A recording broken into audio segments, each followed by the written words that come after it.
city. I did it for the love. I did it for the people. I did it for us. Back on this rap-ish, I ain't even broke a sweat, homie, this practice. Pondering my next move, staring at my track list, hope I ain't missing my window. Praying like a Baptist, Seattle's own, tired of this Game of Thrones. They made a list of the best rappers and guess who wasn't on? While the disrespect continues, I'm steady packing these venues. Guess if you ain't at the table, you on the menu, and I'm that spitter, baby. They don't want you to see, but everybody's out to Capitol Hill's rocking with me. Boys smoke the trays and plan to getting their life together. I'm comfortable with my role, so I'm like, whatever. Me, I ain't got a job, but I work hard. And you don't work hard, but you got a job. The irony is I'm judged while you feel the applause. I'm slept on, that's why I had to set this alarm. My dudes is armed, I'm armed with this arm charm. Body banging like she got that cream from Barry Bonds. Yeah, I did it for the city. I did it for the love. I did it for the people. I did it for us. That Dre season is here. A real hitter with a mic, I'm everything that they fear. With that hood ain't the same, I was all on their ass, I'm level-headed. So yo, my dudes love when I spaz. And I'm so over Seattle's passive-aggressive attitude. They don't call you back, what they really saying is F you. While I'm from the same place, I move at a different pace. I prefer if you just said it to my face, damn, I did it. I did it for the city. I did it for the love. I did it for the people. I did it I hate for these us. average dudes with they average spit, writing average rhymes, knocking average chicks. The closer I get, I can feel the people starting to shift. I'm loyal to a fault, and everybody can't come with. Rap's a rich man's game. I'm only playing with change. They bang models and singers. I'm knocking my own flame. I'm different. The crowd, I move with the chosen few. Black thoughts, I could be the front man for the roots. No diamonds and gold, I'm on my sticks and stones. If we can see your panty line, you should have on a thong. My team is strong, through this fire we forged a bond. And they already know what it is when I get on. To the hearse, party like it's December 31st. When I'm on my deathbed, I probably cracking my nurse. You ain't got the bars to compete. I'm a verbal athlete, deflating these boys so they say that I cheat. Damn, I did it. I did it for the city. I did it for the love. I did it for the people. I did it for us.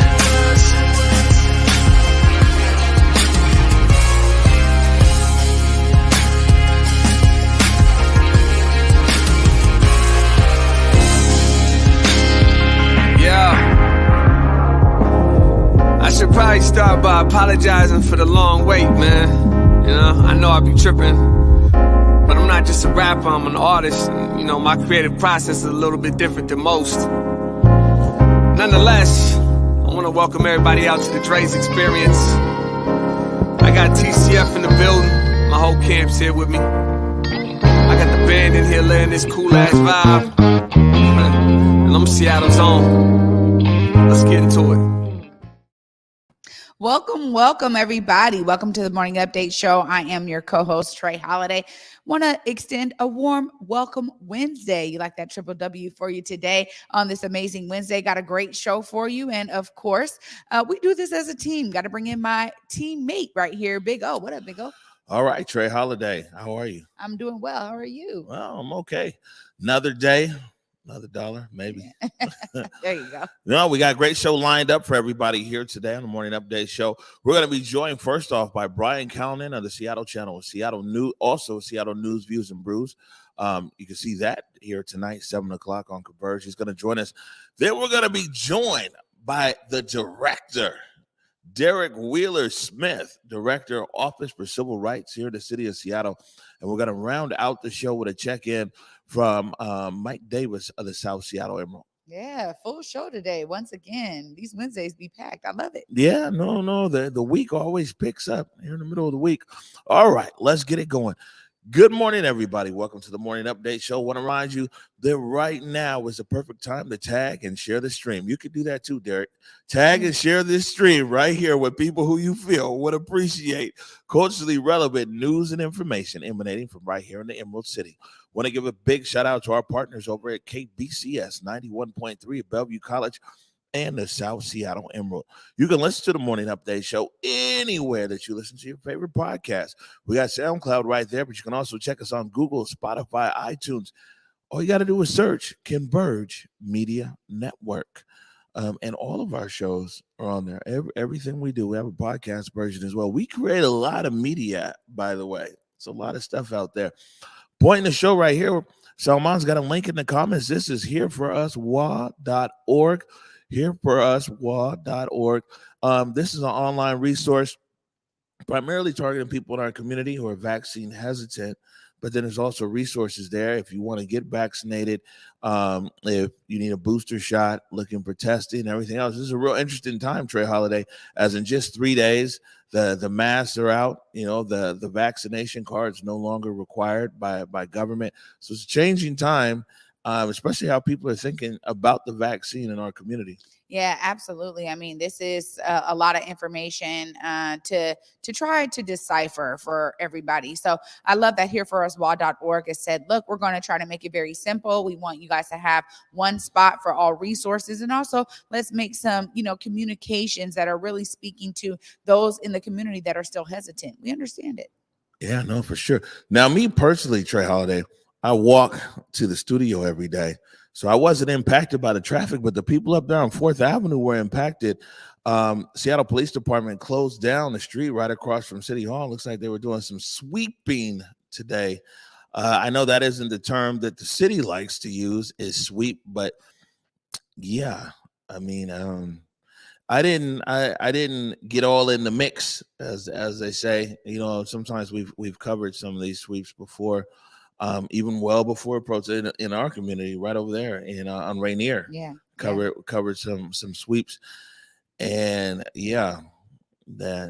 anyways, they're I believe they're probably done clearing it out right now. 4th Avenue, right across from City Hall. Yeah, I experienced this traffic jam a bit on my way into the studio today, and definitely, they had officers out there redirecting traffic. They had the street shut down as they were doing these sweeps. And you're right. Oh, we've been covering things like this since, Chinatown ID over there. There was sweeps there. And honestly, talking to the people, being able to get out there at that time, it's clear that, these are their belongings. This is, a lot of them have said, look, these are things that I've been collecting for a long time. I've been trying to, figure out my way out here. And so I always hope that there's a more, compassionate way to go about this kind of thing when it comes from the city. It's just one of those hard things sometimes to witness. So right.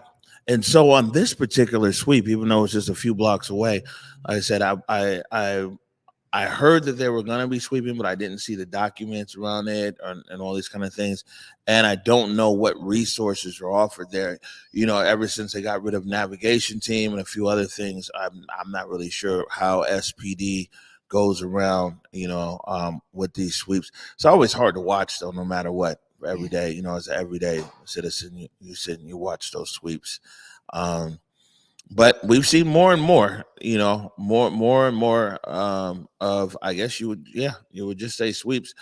And then walking past 3rd and Pike, and it's real interesting that it's weird. It changes by the hour sometimes. So sometimes you see police down there on bikes and they're moving around and this and that. And then sometimes you just see it's cracking down there.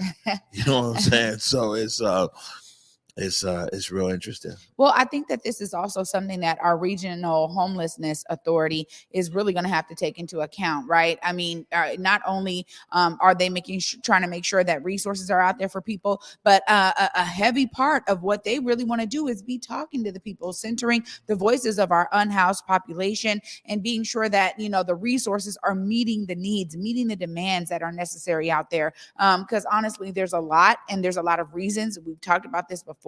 A lot of reasons that people find themselves unhoused here in the city of Seattle in particular, with rising cost of living. So, this is something to stay on. Oh, yeah, no, well, it's right around the corner. We'll definitely stay on it. All right. So the mayor of your town, we got an overlay over here, Jim Ferrell. We saw this coming. Jim Ferrell announced he's running for King County Prosecutor. We got a link right there. This is by Elizabeth Turnbull over Capitol Hill Seattle blog. We'll put the link in there. You can read all about Jim Ferrell and a bit of a different approach. Now, we had Stephen Thomas here not too long ago, and I think that as this race proceeds, we're going to see there's a big gap in ideology and some everything else. Ferrell's got support, though. I mean, he's got support amongst these municipalities, the smaller municipalities outside the city of Seattle, and I'm sure he's probably got some support here in the city. But this is going to be an interesting race, Trey Holiday, for King County Prosecutor. You've been saying it from the beginning, honestly. Oh, I mean, I think you knew it and really called it early on. This is interesting to see that, you know, Mayor Ferrell is now putting his hat in the race for King County Prosecutor. And you're right. Already, I think some of the things that Black residents have talked about in Federal Way in particular is, you know, Ferrell's approach to policing and understanding the needs of community. And sometimes there's been a disconnect there. So it's going to be interesting to see how he maybe listens more to the people or how he takes a certain approach in the prosecutor's office if he's given that opportunity. Yeah, so I'm gonna just call it right now. Well, I'm hoping I'm not right on this, but I got a feeling that like when TV commercials really start coming out and all this, it's gonna get ugly. This prosecutor race, because man, it's just dueling ideologies and really demographics and yeah. That's the part of it that I just can't stand. Why does it have to go there every time? It's like, you know, honestly, if you have a strong message, a strong platform for what it is you want to do, you don't really need to attack the other person. But yeah, look how whoever did Nikita Oliver. Yeah. I mean, Nikita for crime. You see what I'm saying? Like, they're already an abolitionist. So like, it's like there's so many different points of Nikita's platform that they were running that someone could be like, oh, I disagree with this, I disagree with this, I disagree with that. No, that wasn't enough. Yeah. Had to come with Nikita for crime and all this stuff. And then in that mischaracterized all the people who were out there trying to exercise their First Amendment rights and got slapped up by the SPD, you know, called them all rioters and some of everything else. And so that's what I'm saying, you know, I mean, that was foul, and we're gonna keep an eye on this race. You know what I'm saying? And we're gonna see it, man. I mean, all the candidates that are running here, and I forget what's the from the prosecutor's office. What's her name? Mannion. Okay. Yeah, Lisa Mannion. All these guys, I mean, there's enough either ideas that they're for or against or whatever for somebody just to be able to run on, debate, and everything else. So we're gonna see if people can debate on ideas and all that, or if they need to come with scare tactics and everything else, because that was despicable what happened in that city council race. Well, you're absolutely right. And to be honest, we see it all the time. I won't be surprised if it happens again. I think it's that ugly side of politics. And this is why a lot of people are like, man, I don't deal with it, man. That's just too much. It, you know, is another notch on somebody's belt. You know, they're running for a certain reason and maybe they're not really being open about it. And we see that ugly side happen toward the end of these campaigns when it gets real tight and they want to make sure that people understand what they're really fighting for and people understand what their platform is, but they always find a way to try to cut the knees off of the candidate that is opposing them just in order to make that message clear. It's unfortunate, man. Yeah, we'll be here to call BS on it too. All right, we're going to take a quick break right now. On the other side, we have our guy, Brian Callanan. He's from the Seattle channel, but also right here, Team Converge, Seattle News, Views, and Brews. He's going to update us on a few things over in City Hall, including Operation New Day. Well, Mayor Harrell, I was there at that presser, remember, and then also the end of the legislative session down in Olympia. You're watching the Morning Update Show. Hey there, it's Trey Holiday. And of course, Besa and I had to take a trip back to Market Street Shoes to grab some items. They always know what to show us. And let me tell you, we both spent quality time to be sure we collected some amazing additions to our wardrobes. They have some of the most unique bags, shoes, and accessories. I mean, the whole shebang. It's always a good time when I get to shop with my girl, Besa. Make sure you go check out Market Street Shoes, y'all, and you too can walk out with some dope gear.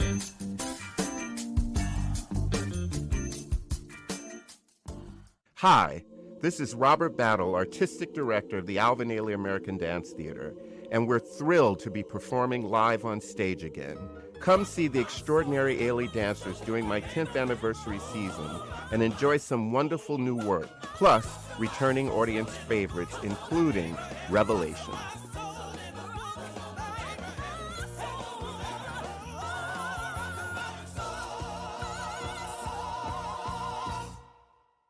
When the pandemic hit, it did affect me. As a barber, I had my own personal reasons why I didn't get vaccinated. At the time, I didn't check the actual source. I thought the vaccine was developed too fast, but I was talking to a doctor and he was telling me more about the vaccine and what it can do to protect us and our family. I wanted to get back to that once was, right? I do feel safe knowing that I am vaccinated. I just hope what I'm saying is reaching into people's heads to know that this is the best decision for all of us.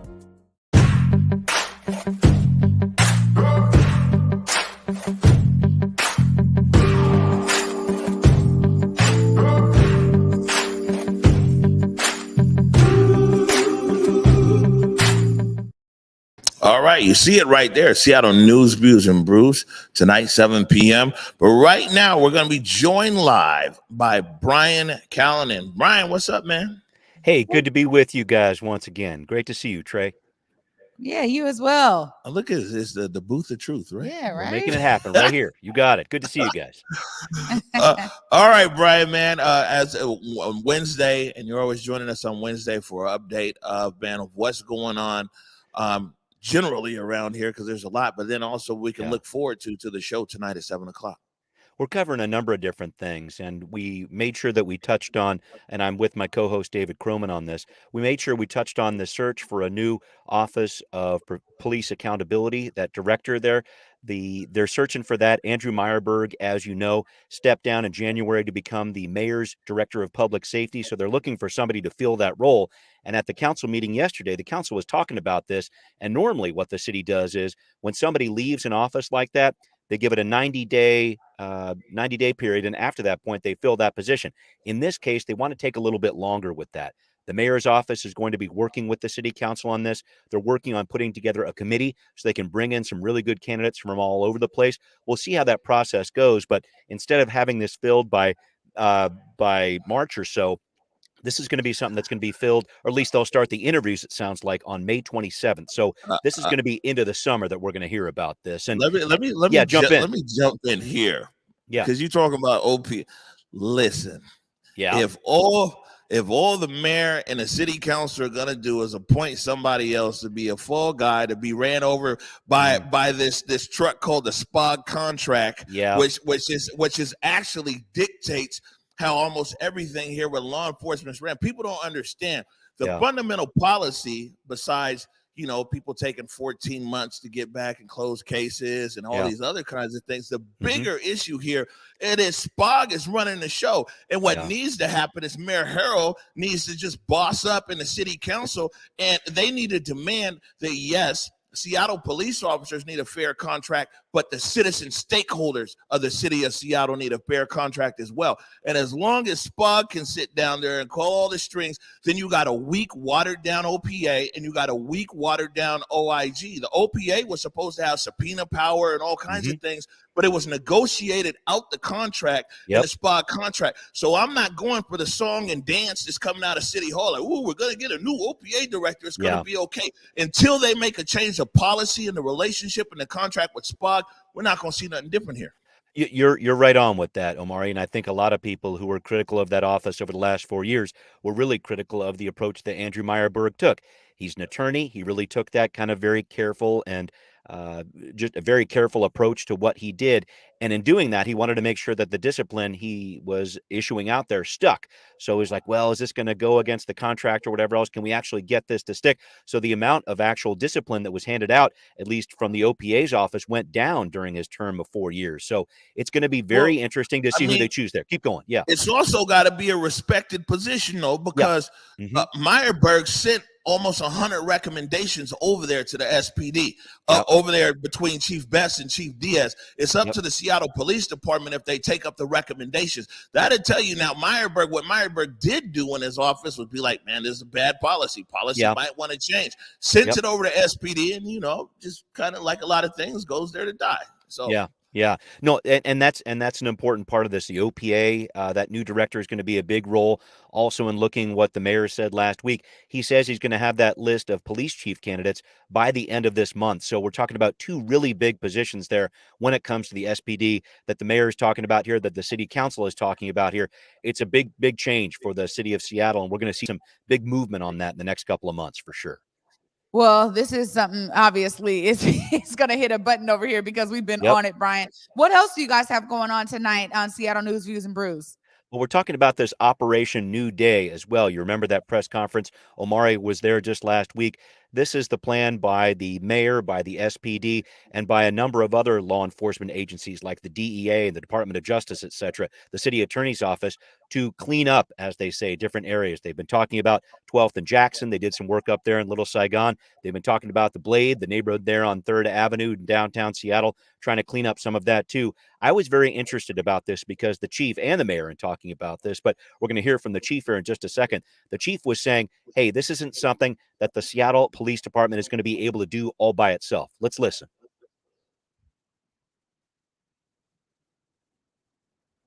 The clip. Mm-hmm.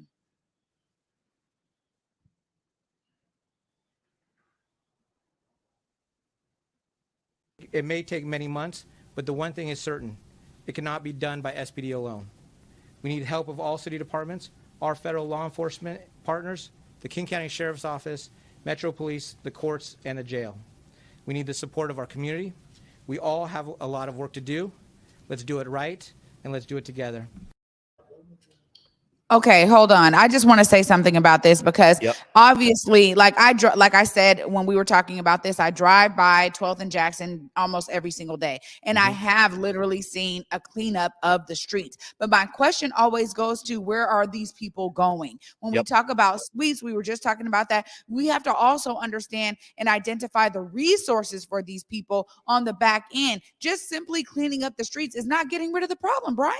No, it's not, and I think that's a very important part of this. I brought up that part of about what the chief was saying. We all need to work together, whatever else the community needs to work together, because at that press conference, it was very notable that it was all law enforcement there. There were none of the social service agencies. Yeah, he were had involved. the feds up in there.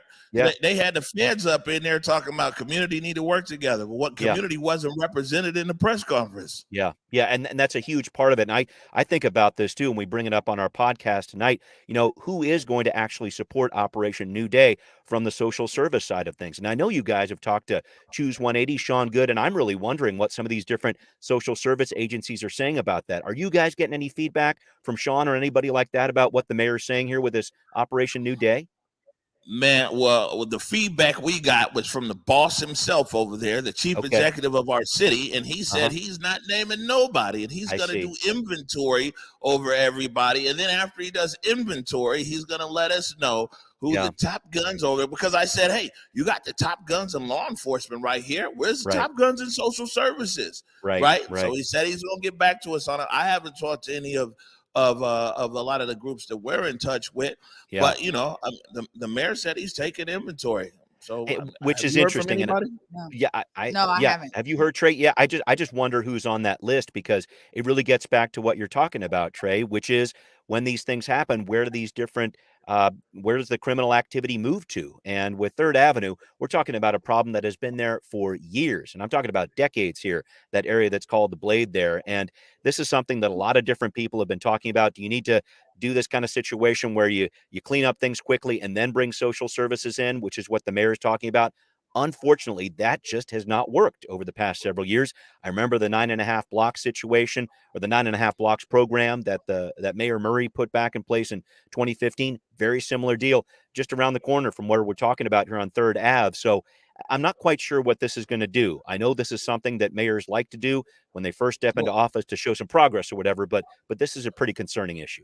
So the thing is, Brian, is there's 2 levels of criminality, right?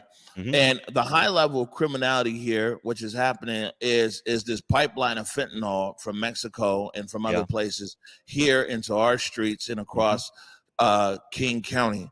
And my understanding is that police, along with the county, along with the feds, are really their number one priority is disrupting the fentanyl pipeline that's coming in here, right? And so the criminal activity on the high level, maybe with the DEA and things like that, and cartels and everything else, to the dealer level here on the streets, right? So that's one level of criminality right there, which I believe that they were trying to address there at the press conference. Right. The other level of criminality, a lot of that is driven by addiction addiction to fentanyl. Like people Yeah. are going and stealing stuff, and I mean the shoplifting, the crime. I mean, you see some of these little set up markets over there and everything else. Right. Those are now symptoms of abuse, symptoms of addiction. Is still criminal, and it's criminal offenses that are occurring. And so I think the question here in not only in our community but in a broader sense as well is how criminalized or will the criminal activity of those who are addicted be in Operation New Day? I think that's super important. And I don't want to downplay what happened at that press conference last week. That is important to have that coordination between federal, state, and local officials there. That's critical, actually. That needs to happen from that criminal justice side of things. But I think you'll hear it from just about everybody on this. You can't arrest your way out of this problem. So the fact that that other piece, that social service piece, wasn't involved in that press conference from the jump, I'm a little concerned about that too, because who makes that list of special people who are able to be those social service providers that are going to be able to help out here? I'm not quite sure who that's going to be, and I'm really interested to hear it, because the tactics that the mayor is using right now and the police chief is using right now don't really fit in with the way that the city has tried to approach these problems in the past in a more holistic kind of way. Well, clearly these issues have a lot of different layers, Brian, and you guys are always on the money. What else you guys got coming up for us? Because I know you guys really cover a lot of different topics on Seattle News, Views, and Brews. Yeah, we're trying to cover a lot of ground on tonight's show here, Trey, and we're talking about the end of the legislative session, which is the 10th. I mean, we're talking about right around the corner tomorrow here, and a lot of things are going to be changing in between now and then, but one of the big pieces we're keeping an eye on is the transportation budget, a $16.8 billion package. Democrats had a plan for a little while to throw a gas tax in there. That wasn't very popular. It would have affected surrounding states here, so they're pulling that out. So trying to figure out how they're going to plug that hole budgetarily is going to be very interesting there. We're also talking about a few different things with the police reform measures that were put in place last session, how they're going to tweak those such that they can really get the buy-in they need to from police department agencies around the state. And we're also talking about, this is something very interesting I'm talking about on Seattle Channel 2 this week, missing and murdered Indigenous people. This is something that is super interesting, and we're going to be seeing later on this summer, as a matter of fact, a situation where there's going to be a system in place, kind of like Amber Alerts, that actually have it up on the freeway signs and whatever else, when we will hear about these different missing Indigenous people who police are looking for. They're really trying to ramp that up because these cases are rampant throughout the country. Most of the cases, in terms of where we see the most cases, are happening in the Seattle metro area. So they're really trying to focus on it here. And we'll see how this happens at the state level here for Washington. It's the first state in the country that's trying this out, and it's super interesting.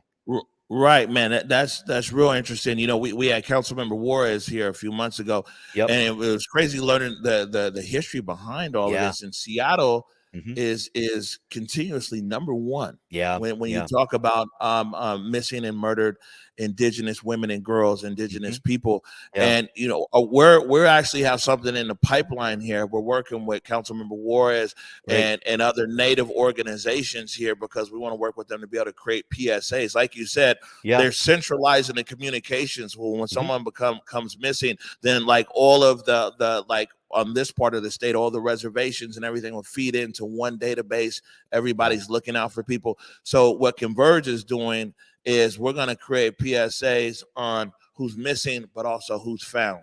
So I can't wait to catch up with you on that. Man, listen, your show is the bomb because I think we could be sitting here all day and talking to you about this, man. I know it. Brian, I know when you start raising your voice, Omar, that you're excited about it. It's good. It's good to hear. You get me all excited. Tonight, 7:00, Seattle News, Views, and Brews. Brian, thanks for joining us. Always, Brian, a pleasure. All right. Talk to you guys soon. Thank you. Man, hot button issues. Do a show with Brian. Look, I know, right? No, really. But man, it's all there. Okay, moving on. Let me bring the blood pressure down. I'm just saying. I mean, it's misleading in the city, right? Yeah. Because people don't understand. In the city council and mayor after mayor, man, they mislead the public. You know what I'm saying? And we get all these institutions here that are misleading to the public. The OPA and the OIG. The SPOG contract is what holds all the power, but the city council and the mayor be scared of SPOG. Yeah. They're scared of the police union. And like I said, the police should definitely get a fair contract, but it shouldn't be fair than the citizens, stakeholders of this city. And we'll see if the mayor and the city council actually fight for the citizens here, you know, because just putting in another OPA director who ain't got no subpoena power, who can't do this and can't do that. I mean, what is it? You see what I'm saying? Anyways, next up, man, this guy's dressed for the occasion too. Derrick Wheeler Smith, Director, Office for Civil Rights. He's dressed down a little bit today, but he knew not to come in. Last time he was in here with, I think, a Chicago hat or something. He knew to come in here with a Mariners hat today. You're watching the Morning Update Show.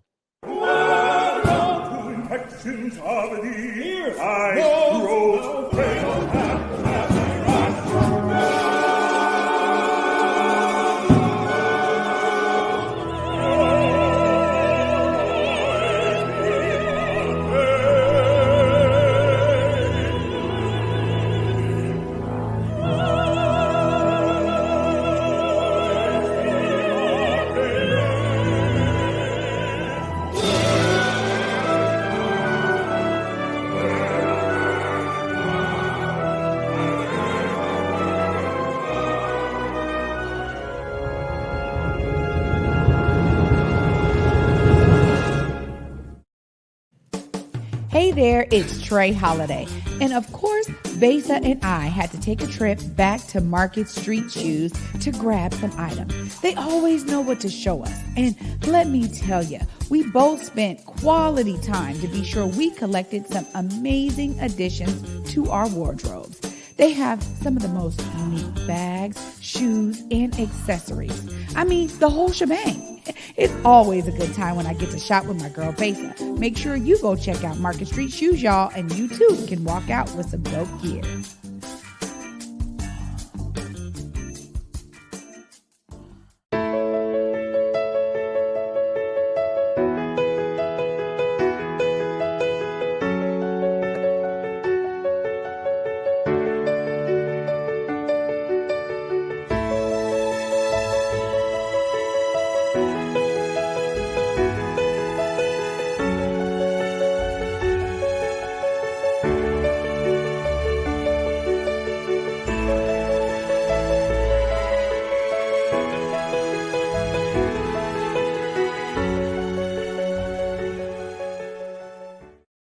All right, welcome back to the Morning Update Show. And we see right there, that's our beloved break. Part of the beloved campaign that's going on right now, gun violence disruption, using art, culture, history, and education to make a difference out there.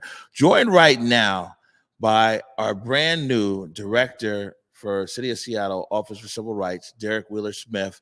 Welcome back to the Morning Update Show. First time as director now.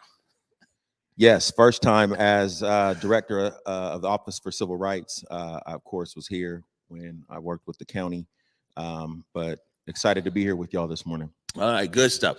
So just to preface everything for everybody, this is the director for the Office of Civil Rights, and man, these guys do a lot, and we got a lot of questions for this guy as well. But one thing I do know for sure is, one, I know that when available, if we call you, you always come back, right? Absolutely. All right. So the main reason, although I do want to ask you one or two questions about participatory budgeting, because that's what's coming out now. The main reason I want to talk to you today, though, is you're in a real unique position there in the city. You're probably one of the most unique positions, considering your professional journey here and what's going on. You were the head of Zero Youth Detention over there at Public Health Seattle, King County. Main focus, one of the main focus, disrupting gun violence, amongst other things, in our county. And now you're in civil rights. But even though you're in civil rights, you're a brain trust kind of what you've learned and experienced. Tell us what's going on with you. I'm talking too much. No, it's all good. I think you're framing it appropriately. There was a lot of work that we did within Zero Youth Detention, and while the focus obviously is on eliminating, this what's been known as, and I kind of hate the language, right? Because I think we frame so much from a deficit lens, but the school to prison pipeline, right? How do we interrupt this demand that this system places for bodies? And that typically is Black and brown bodies. So one of the things that consistently kept showing up when we were looking at the amount of young people that were locked up over on East Alder was this connection to violence. And so it felt like the elephant in the room was we weren't having a conversation about how we have a cultural addiction to addressing violence through prison. right? And not really looking at some of the root causes and challenges. And consistently, it would be like 23, 24 young people locked up, and 90% of them would have something to do with the gun or something to do with violence. And so it really felt like there needed to be a broader framing of a conversation that I didn't just want to be about gun violence alone. It's why we named it the Community Safety and Well-Being Plan. That was very intentional because too often in our community, and when I say our community, I'm speaking as a Black man, and when I think about our community, too often I think we are, there's oftentimes this framing that happens from a deficit lens. And so it's typically we're defined by our worst threat, if you will. And by being defined by our worst threat, it creates this, what I would call denigration for dollars, right? And so that denigration for dollars means that there's resources that are attached, and too often it's through this deficit frame, which then causes our community, because of the way these RFPs and things are written, to write ourselves in the public consciousness, right, as inferior, as incapable, and all of these other things. And so it's this vicious cycle, right, that we can't seem to break out of. And part of it is because the things that we interrupt or that we want to take down or that we're antithetical to are not as powerful as us thinking about what are the things that we have to create that actually heal us. Wow. Hey, so one, amen. Two, let me tell you, is I had an interesting conversation yesterday, actually with some people from the county, very well intending, and they were like, man, well, what can we do better? I said, stop funding mediocrity. You know what I'm saying?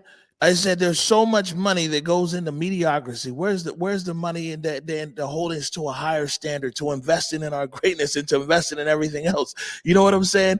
And you're right. All these dollars are attached to the worst possible outcome, the worst possible situation and everything else. And then you find, like, man, we're braving a storm over here. And I mean, thanks to our supporters and people who support Converge, because we'd be somebody who would fall victim to mission creep as well. Like, our number one thing is uplifting, Black business, Black stories, Black, very positive, whatever, right? But there's a lot of money if we took our cameras and showed on screen what's the worst in our community. You get what I'm saying? I do. And that is part of the cycle that has to be broken. And, for a long time, I think it felt like, the most important thing in reference to social change was, having strong racial equity plans and coalition building and power building. And I'm not knocking all those things. I think those things are important. But I think what I've come to discover is that the most important thing is really, what are the systems and things that we have in place that help us to heal? Right? To heal from racism, to heal from sexism, to heal from poverty. Otherwise, I think we find ourselves disconsciously going from thinking to doing and duplicating much of what we've already done. And for us, oftentimes we're constantly in a state of struggle and fight. And so the focus is always on right? It's anti-racism. And so we're very clear about what it is that we disagree with. My question is, what are we building? What are we creating that heals us? And so that whole regional community safety and well-being plan, it was not about just getting rid of gun violence. It was about how are we building and creating a community of peace, right? And a place of peace and wholeness and wellness for our kids. Right. And actually because we put that ZYD commercial together, and the ZYD commercial said, how can we build better communities? How can we build, you know what I'm saying? And so that's why when you're saying that language, this one thing, ladies and gentlemen, with Derrick Wheeler Smith is it's refreshing to your ears, because we're so used to things in our community being framed in their vernacular. And every time Derrick's around, you know what I'm saying? It's the remix, it's the reframe of it. And it's much appreciated, brother. And I'm glad that somebody like you with your perspective is out there on the front line of it, man. Now, when Beloved was which is in motion now, and I think they got an activation tomorrow and Friday and some other stuff happening. What drew you in to the Beloved campaign? Yeah, I think there were a couple of things. I think the initial thing for me was the connection in terms of where my mind immediately went. Like, I don't think you can use that word or talk about Beloved without thinking about MLK, right? Who really kind of framed, right, that vernacular in creating this idea of what it meant to create a beloved community. So when I first heard it, it resonated with me in that way. And that was immediately where my mind went. And for several reasons. One, I don't think that you can actually serve people that you don't love, right? Otherwise, you're going to find yourself creating things that benefit you more than they do the people that you're called to serve, right? And so how does the frame shift in a way where the focus is really about how are we creating a beloved community? Man, I had this opportunity to go on this powerful civil rights experience that literally started in the cradle of slavery in terms of, Black folks coming in off of ships in Birmingham, Alabama. It was a 7-city trip over 9 days, and we ended in Ferguson. And I had the opportunity to spend some time with some of our incredible elders, brilliant minds. And I'll never forget one night we were chopping it up with Charles McFerrin, who was the right hand of Fannie Lou Hamer, right? And someone asked Charles about this idea and this notion of anti-violence, right? And what it meant to kind of have the tactic of anti-violence. And I'll never forget what he said. He said, anti-violence isn't a tactic. He said, we were just modeling what it was that we wanted to be and who we wanted to become, because we saw Black bodies hanging from trees. We knew the impact that hatred had on humanity. And so we were just modeling what we wanted to be. And when I think about Beloved, I think it's an opportunity, right? One, to educate, because I think there's a lot of misinformation out there. I talked about how there's this framing that I think creates this pathological lens that has us in this vicious cycle that we have to break out of. But I think it's about this way of being, that says, what does it mean to create a beloved community? And so what resonated for me was, it was about a framing that I think moved us out of this deficit thinking, where it becomes about disparity for dollars, right? And into a different envisioning of what's possible. What are the ennobling possibilities? What are the things that we can create that actually heal us? And the power, I think, sits, right in there, right? Like right in that pocket. But we typically don't have time to sit and think about the things that heal us, because nobody's talking about healing. And I think that's a huge step that we continue to skip in this process. Their healing has been skipped, and that open wound becomes generational if it's not healed. There's people right now watching this show, watching this live stream, who are not healed. Families not healed, individuals not healed, community not healed. And man, it's good to hear you say that. And because a lot of the conversation, going back to this conversation again I had yesterday with the county, I was like, man, you guys want to throw money at everything, but you don't want to change no policies. You don't want to change, you don't want to change the actual systems. And a lot of times systems need to literally be changed. It's like, oh, well, man, we're going to throw some money at this. That's going to make it okay. It's going to make it whatever. I'm like, man, that's not transformational. And a lot of times we see, we see in here, it's buddy from the last mayor goes somewhere else this time. And, maybe it's here, maybe it's not. We want to look for things that can fundamentally change in our community. Where do you see, I know you've transitioned over to the city now, but where do you see this trajectory? You invested a lot of time and energy and years, and you got so many great relationships from the street level all the way up to mayor's offices and the county executive. Where do you see this thing going? Well, I think that where we're going and where we really need to intentionally be going is, one, I think it goes back to something that you just said. And one of the things that kind of resonated with me in hearing you talk about that is, I think most often the question that's asked, right? And it's the question that I get asked, especially coming into new spaces, new director, right? There's all this excitement and there's a level of kind of anxiety because it's, so what's the plan? What are you going to do? And I think we quickly move into what are we going to do, which I think perpetuates that disconsciousness that I said, where we go from thinking to doing. I think that's an important question, but I think there's a more important question that precedes that. And I think that question is, who is it that we need to become? Who is it that we need to become so that we can do what hasn't been able to happen before, right? Because most of the things that we see that are a manifestation in our community, we can trace all of this stuff to racist policies. So we shouldn't be surprised when we get racist outcomes. And so part of this has to really center in, how are we actually leading from our values? And I think most often in systems, we have these espoused values, and then we have the lived experience of the people in community, right? And I think the work has to be in how are we closing the gap between the espoused values that we have and the lived experiences of the people in community. And our work is right there, right? Like in the middle of that. But I think that requires a different level of how can we build the muscle that allows us to be willing to hold space for each other when we disagree, so that we don't turn into what, Trey was talking about earlier, which I think is a byproduct of some of the stuff that exists because of, cancel culture, right? Where you say something that I disagree with, and my goal then at that point is to annihilate you or to make you disappear. Well, that sounds very familiar to me, because that really is the end result of the power of white supremacy when it's fully manifested.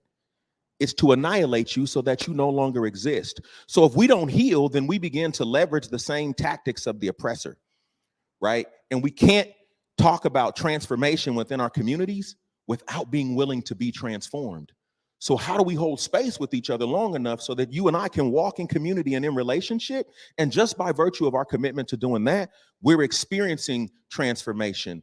And in the process of experiencing transformation, we then can move to begin to transform and to heal our communities. Otherwise, to your point, I think we're going to pass on a legacy of continued trauma, right? How do we pass on a legacy, man, of healing to the next generation that isn't grappling with some of the same things? And I think that requires us to have a vision of healing and recognizing that we might not get to a point where you and I get to experience it, or maybe even the next generation. It makes me think about folks over in Europe, man, building those beautiful cathedrals that it took 250 years to make. How many generations of people built something that they knew they would never have the opportunity themselves to experience, but it was about the next generation?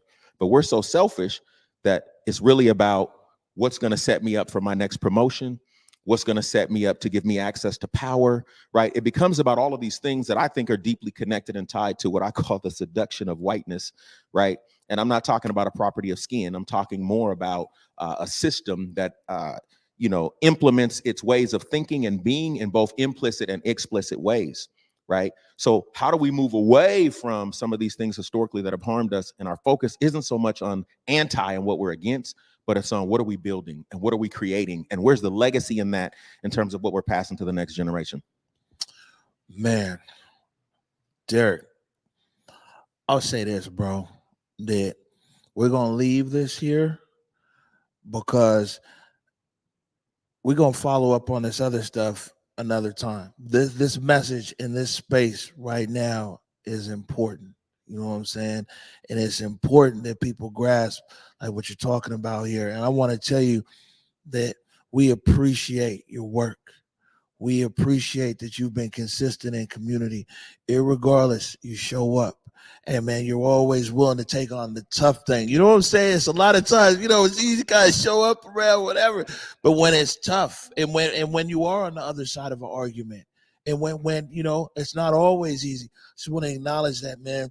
And please continue. One, come here, but two, please, man, be visible in this space. I know you're in civil rights. Community needs you. People need to hear from you. Thank you, for saying that. That warms my heart. I have found myself since coming into the role of actually working in government in what I would call kind of this space of the radical middle. And I call it the radical middle because anytime you are disrupting and interrupting systemic oppression and you're working inside of the system, I'm not system enough for the system, right? Like there are people that aren't always happy, right, to see me or to have conversations or to engage, even though I'm committed to engaging in ways that ensures that we continue to come back to the table, right, to work through things. But then there's a level of skepticism, right, from the community, because I think what we've watched and witnessed over time has been the loss of what I would call some of our, brilliant minds, brilliant leaders, people from community who then go and work in the system. And then over time, maybe they start advocating more for the system than they do for the community that they're called to serve. They get institutionalized, right? And so I think my commitment is to stay grounded and to keep a level of proximity. I don't think you can understand things from a distance. And so I have to stay grounded. I have to stay rooted. I have to stay accountable. And those are the things that are important to me, and it matters to me. I think one thing for sure, and we're going to put you in the hot seat next time you're here, because this participatory budgeting, that's what we're supposed to do, is follow up on everything. We want to know where that's going. But one thing I know for sure is that, man, you're here to serve our community because I know you love our community, and you say you can't serve people that you don't love. Thank you for joining me this morning. Absolutely. Thanks for having me. All right, we're going to take a quick break right now. We come back. Trey Holiday is going to catch up with Money Mike Davis, reporter from, there he is, South Seattle Emerald. You're watching the Morning Update Show.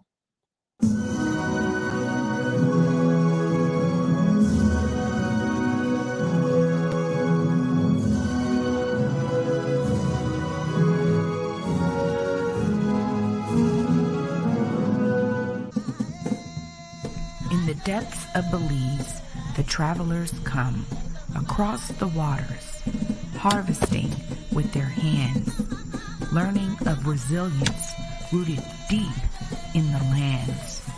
Culture thriving like a fire ablaze, sizzling with a pop and a chop, sharing its ways. Knowledge simmers and grinds into the hearts and minds, cutting away from the surface stories and colonial lies, boiling it down, breaking its shell as the truth pours out and gets plated collectively with love, spooned into bowls, feeding the soul. Garifuna, alive and strong at Palmetto Grove. Hey there, it's Trey Holiday. And of course, Besa and I had to take a trip back to Market Street Shoes to grab some items. They always know what to show us. And let me tell you, we both spent quality time to be sure we collected some amazing additions to our wardrobes. They have some of the most unique bags, shoes, and accessories. I mean, the whole shebang. It's always a good time when I get to shop with my girl Besa. Make sure you go check out Market Street Shoes, y'all, and you too can walk out with some dope gear.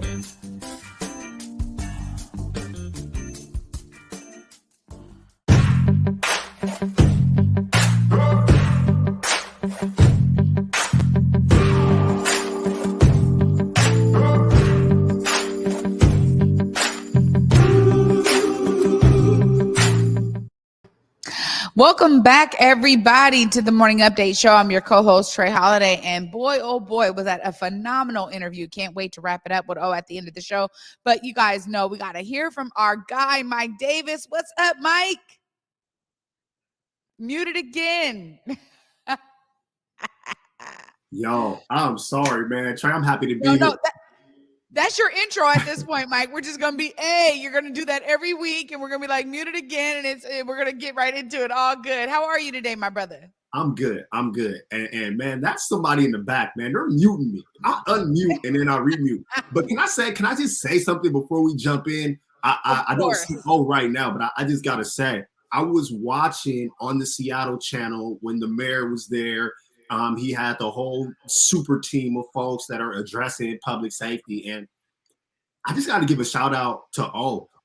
They were having that whole public safety conversation as if the folks that are downtown are not members of the public, as if they're not real people, real Seattleites who've been here. And, O was the one that had to jump in and bring the question to show that we're talking about actual humans. We're talking about actual people. And if you go there and talk to people, man, not everybody there is a statistic. Not everybody there is a criminal. Not everybody there is unhoused, man. These are just people that live here. And downtown has always been a place for us to congregate. Downtown has always been a place for us to kick it. So to portray everybody that just happens to be hanging out down there as something other than people who are enjoying a spot of community, I got to commend O for bringing it back to that and bringing that humanistic piece back to the conversation. I agree with you 100%, Mike. And we talk about this all the time because as real Seattleites being, here, growing up here, everything, we see it differently. We're talking about people that we grew up with. I hit those blocks, and oftentimes I'm seeing somebody, I'm like, what's up, bro, man? How you doing? How's your family? That's the truth. We're talking about community members. And so I agree with you 100%. I mean, this is exactly why our perspectives need to be in media, right? Because if we leave it up to a lot of major media channels, unfortunately, they bring a lot of reporters here who are not connected to the streets. They're not connected to communities in the ways that we are. That's why it's so important that we have Black media like Converge, like South Seattle Emerald. We need to be able to ensure our perspectives are permeating that media space. So what do you have coming up this week? Because you guys are always on top of these things, man. Tell us a little bit about what's going on Clapback this week. Oh yeah, we got a full show for y'all, but we got something special this week, and I got to be careful because I don't know exactly what I can and can't say. But for Women's History Month, Julia has something special. She's bringing in women. Dang, I don't even know if I'm allowed to say who they are and what they do. I know Julia will be there tomorrow, but there's going to be a special segment for the rest of our shows this month where Julia is sitting down with women and they're having conversations around Women's History Month. So please tune in for that. That's going to be dope. As the show progresses, of course, we got to talk about the Seahawks.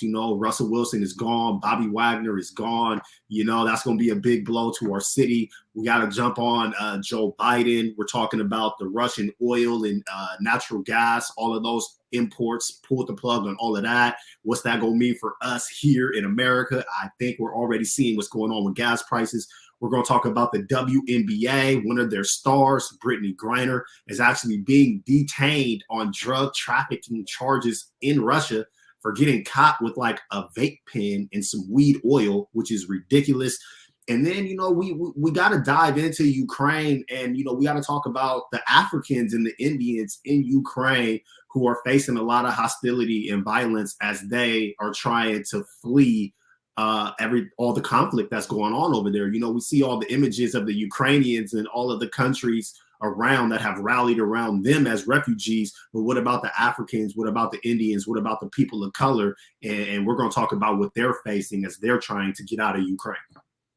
You know what? I just appreciate that you guys are always on these hot topics because, there's a lot of stuff that we see in social media. And unfortunately, right now, a lot of people get their news strictly from social media, right? And so the idea is that there needs to be deeper discussions around a lot of these kind of hot button issues. We see these kind of, surface level topics. We don't see enough in-depth media coverage on social media. And so I love that you guys are really tackling these topics. And, honestly, of course, as a Black woman myself, I'm always celebrating women. I think that, for there to be a certain month where we celebrate women, it's this intentionality. It's like, hey, we're going to be really specific in this month. But, the idea that Jules is going to be talking to women, I'm really excited for that, Mike. And I love how you uplift that. It's important. Omari said this this week that, we need to really be supporting each other. And he said us Black men need to be supporting our women. We need to make sure that their voices are at the center. Their voices are uplifted. We need to be standing really in solidarity with them. So I just love seeing that from you, brother. As always, I know you guys are going to keep it clapping on Clapback coming up this Thursday. Just let folks know how they can get in touch with you, you and Jules, and you as well, just yourself. Yes. Well, you can find me everywhere you find the South Seattle Emerald. You'll find me, the Clapback Culture. We are on Instagram. I believe it is Clapback Culture. You can find us. We're there. Julia is Treasurer Jules. You can find her. I'm here every Wednesday. And then Thursday night, 7 p.m., Clapback Culture. Please tune in. Oh, you got it, Mike. Thanks so much for being with us. Appreciate you, man. We will see you soon. We'll see you then tomorrow night. All right. Have a good one, Trey. Right on. Oh, man. Oh, what an amazing show today. Yeah, Money Mike. Man, come on, man. Our brother Derrick Wheeler-Smith, man, bringing it home today. He just came with that golden hammer. Yeah, I told Derrick, I'm like, I'm investing in, like I said, we got time to be able to talk to him about these other administrative things over there in the Office of Civil Rights. But man, that's a message I think community need to hear, and community that is it's so simple, but it's profound. Yeah. But you can't be in service of people you don't love, man. You know what I'm saying? And we think about it. It's funny because look how a lot of resources and different things reach us, and it's always fed to us or given to us or presented to us from people who don't love us. Oh, this message resonates with me so much. Just yesterday, we were talking about it in terms of House Bill 1827, but ultimately, I literally said, we need people who are moving in love. If you love the community you're serving, doesn't matter what color they are, what creed, nationality, whatever, but when you're moving in love, it really changes the game. And he just, man, he hit the nail on the head there when he was talking about people who take certain positions because they're trying to build up their careers. We've talked about this in the political sphere, in our elected officials many times here on the Morning Update show. It just is great and refreshing to hear it coming from him and him seeing it in his perspective. It was just really an amazing interview all around. And I love that he's bringing that passion and that commitment to the Office of Civil Rights. Yeah. I mean, we need more people, visible people, because there are a lot of people. It's 11,000 employees in the city of Seattle. And there's a lot of people that bring the commitment and intentionality of a Derrick Wheeler Smith. They're not on the director level. They're, not vocal, but man, they're making it happen. But it would be refreshing to have more public facing people in the city of Seattle and decision makers and department heads, man, who really have that kind of perspective that's out there.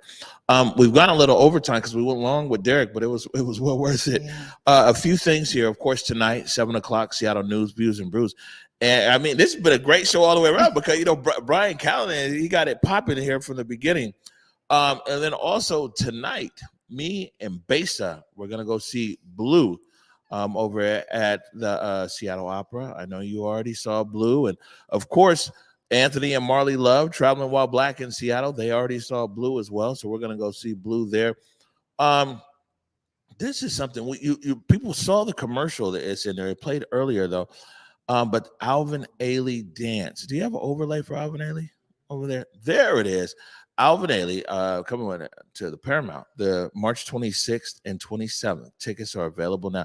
You over here all smiling, just looking like, oh yeah, this is something I'm definitely going to, huh? Oh, come on, man. Alvin Ailey is such a staple in the dance community, but really in the Black dance community. It's been such an amazing example of the top echelon of dancers, what they aspire to be, what they aspire to work on is something like working with the Alvin Ailey troupe. So honestly, I gotta go to that one. Oh, it's a must. Trey, you go to all of them. Yes. Where'd you go last night? Last night, yeah, we'll have a recap for everybody this week. Later on, I went to the band's visit at Paramount Theater. It was a great show, and I took my 16-year-old, okay? And I was like, look, this is a musical. And literally at the end, my son was like, Mom, that was pretty dope. I mean, he really enjoyed it. So it was great music, great musicianship, because they really do have people that are playing instruments. And when I tell you, they get down. Oh, they get down. It was a great show. All right. Treyana said they get down. They get so down. that means they get down. Tomorrow, it's a big day here. Tomorrow we got Tash Haynes. I'm going to put this up. Tash is a content creator and blogger. And I mean, you guys might have seen, we were reposting a lot of Tash's stuff. Her and the whole family, her husband and kids, they went on a civil rights tour down south. Down south. Yeah, they partnered up with Alaska Airlines.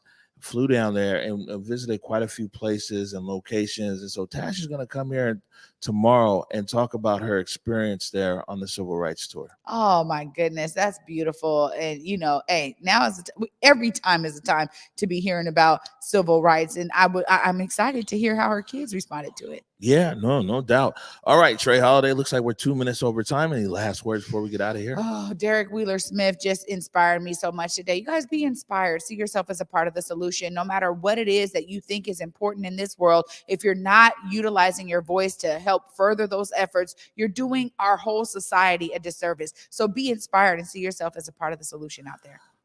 Yeah, good stuff. We're going to fool around with this news desk. Yeah. What do you think about using the news desk? I love the news desk. I love the news desk too, because until we get some new set furniture, you know, news desk is a joy. It's a blessing, though. Again, say thank you to all of our supporters out there. It's a blessing to be able to be like, we're gonna use the wall, we're gonna use the news desk, we're gonna stand up over here. Everything. We might be using the news desk. Anyways, all that being said, again, tonight, 7 o'clock, Seattle News, Views, and Brews. Tomorrow night, 7 o'clock, is Clapback Culture. And then after that, 9 o'clock tomorrow night, the Factors are back after their birthday weekend. They're back on air. Man, as usual, we're going to leave you with some hope by Shayna Shepherd. Want to remind you, go forward in your purpose, go forward in your humanity. And until tomorrow at 11 a.m., peace.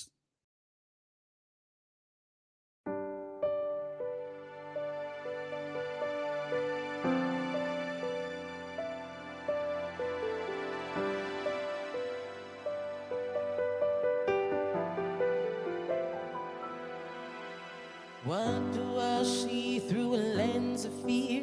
1,000 little steps to go. What do I fear after all these years?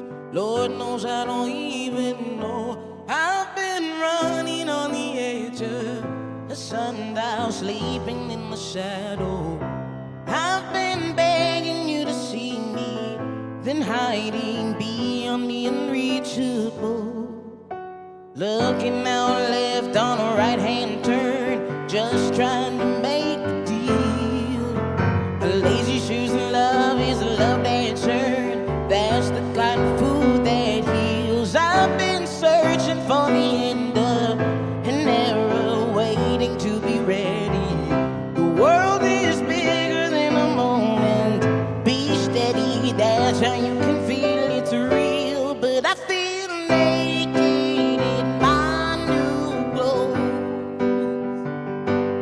I got used to hiding the holes. This whole world got new tricks and I'm in the thick of it. This I swear I'm already sick